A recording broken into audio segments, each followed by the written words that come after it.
ఇక మనం ఇప్పుడు చెప్పుకోబోయేది అందరికీ సంబరమైన ముచ్చటనే, ఎరికైన ముచ్చటనే. కుర్రకారు యూత్ ఎవరైతే ఉన్నారో ఓహో బాగా దూరే ఓయో రూమ్ ముచ్చట. ప్రముఖ హోటల్ అయినటువంటి బుకింగ్ ప్లాట్ఫామ్ ఓయో బుకింగ్స్ ప్రతి ఏటా పెరుగుతూనే ఉన్నాయి. తెలంగాణలోనైతే హైదరాబాద్ నగరం ఫస్ట్ లిస్టులు ఉన్నదల్లా. అంటే టాప్ పొజిషన్లు ఉన్నది ఈ ఓయో రూమ్స్ బుకింగ్ చేసుకున్నట్లా. పోయిన ఏడాది ఓయో రూమ్స్ బుకింగ్స్ లా దేశంలోనే ప్రధాన నగరాలైనటువంటి హైదరాబాద్ అగ్రస్థానంలో ఉన్నదంట. బెంగళూరు రెండో స్థానంలో ఉన్నదట. హైదరాబాద్ లో చిన్న చిన్న గల్లీలలో కూడా ఓయో రూమ్ బంగ్లాలు వెళ్తున్నాయనంటే దీని డిమాండ్ ఎంత ఉన్నదో మనం అర్థం చేసుకోవచ్చు.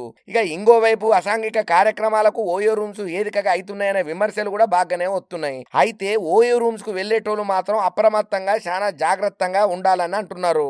కొందరు ఓయో రూమ్ హోటల్ నిర్వాహకులు అయితే అడ్డమైన పనులకు పాల్పడుతున్నారు. వాళ్ళతోని పెట్టుకుంటే మన బతుకులు బస్టాండ్ అయితే అని చెప్పి తాజాగా ఒక సంఘటన వెలుగులోకి వచ్చి అది మనకు చూపెడుతుంది మన బతుకులు ఏమైతే ఓయో రూమ్ కు పోతే అని. ఇక మరి ఆ ముచ్చట ఏందనంటే రంగారెడ్డి జిల్లా పరిధిలో ఉన్నటువంటి శంషాబాద్ లా ఓయో హోటల్ నిర్వాహకుడు ఒక అడ్డమైనోడు ఏం చేసిండనంటే ఒక చెత్త పనికి పాల్పడ్డాడు. హోటల్ రూమ్ లా రహస్యంగా సీసీ కెమెరాలను ఏర్పాటు చేసిండు.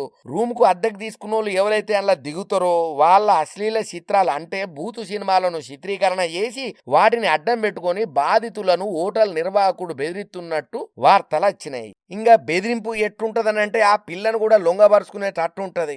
ఆ పిల్ల నాకు ఓకే అంటే ఈ వీడియోను బయట పెట్టా, లేకపోతే మొత్తం సోషల్ మీడియాలో ఇడుస్తా, మీ అమ్మ నాయనకు పంపిస్తా, మీ అన్నదమ్ములకు చెప్తా, మీ చుట్టాలకు పట్టాలకు ఈ వీడియోను పంపిస్తా అని అంటాడు. ఇక అట్లా కాదు ఇట్లా కాదని చెప్పి అంటే పైసలు అన్న ఇయ్యమని అంటాడు. వాడు ఎంత అడిగితే కానీ పైసలు ఇయ్యాల్సిందే, ముక్కు మూతి అన్ని మూసుకొని. ఎందుకంటే అడ్డంగా రెడ్ హ్యాండ్ గా దొరికినాం మనం వానికి. మన ఇజ్జతి మనమే ఓయో రూమ్ లో బట్ట బయలు చేసుకున్నాం కాబట్టి సిగ్గు లేకుండా వానికి పైసలు కట్టాల్సిన బతుకు మనకి ఏర్పడుతుంది.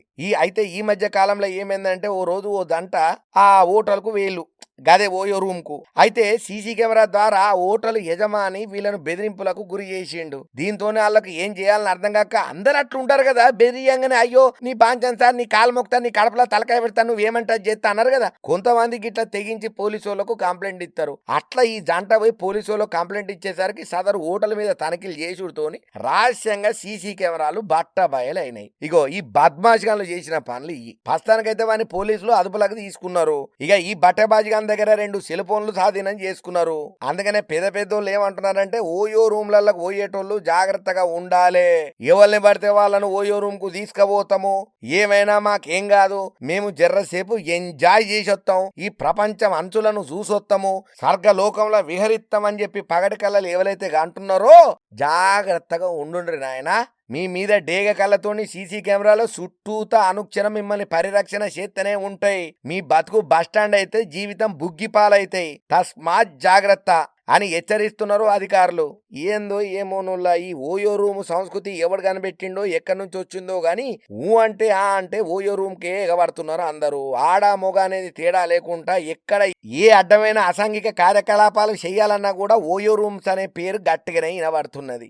అసలు ఇవాళ రేపు రోజులలో మనంతలా మనం ఉంటేనే బతికి బట్ట కట్టుడు కష్టం. ఇక మనం ఓయో రూమ్లకు పోయి సిగ్గిడిచి బట్ట బయలు చేసుకున్న భాగవతాన్ని బయట పెడితే ఎవడు ఏం చేస్తాడు చెప్పు. మన బొంద మనమే దవ్వుకున్నట్టు కదా. అందుకని అటువంటి పనులు చేయకండ్రి అని అంటున్నారు ఈ ముచ్చట ఎరకైనోళ్ళు.